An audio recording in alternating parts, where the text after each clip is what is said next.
Delaj, teci, živi. Tako je naslov knjige, ki je pred kratkim prišla na naše knjižne police. Napisal jo Samo Rugel. Piše o tem, kako je s tekom in ob njem doživljal sebe pri 16-tedenskih pripravah na svoj drugi maraton. Odločil se ga je namreč preteči, šele 30 let po svoji prvi maratonski preizkušnji.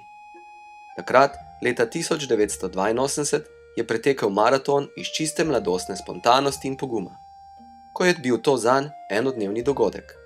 Zdaj, obogaten z izkušnjami, ki plemenitijo modrost odraslih, pa seveda ni želel le preteči 42 km, ampak se na njih tudi dobro pripraviti. Začelo se je z novoletno zaobljubo.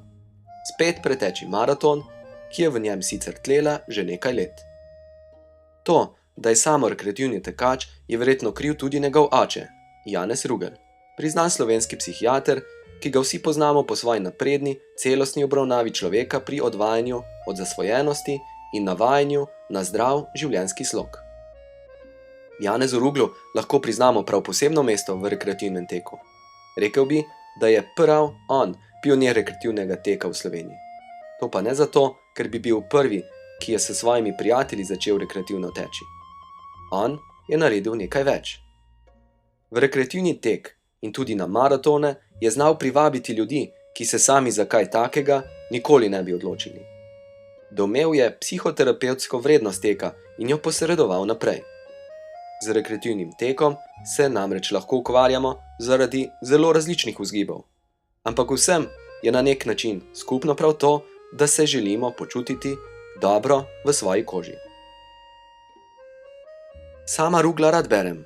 Redno namreč vzamem v roko revijo Bukla, ki je odlična revija za spremljanje dogajanja na knjižnih policah naših knjigarn. Ko sem izvedel, da je napisal knjigo o teku, sem bil zelo radoveden, kaj o teku razmišlja, kako ga čuti in kako to zapiše.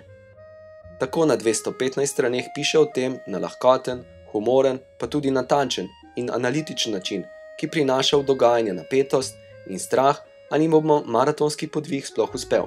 Spremljamo ga torej 16 tednov, v času, ko se pripravlja na Dunajski maraton 2012.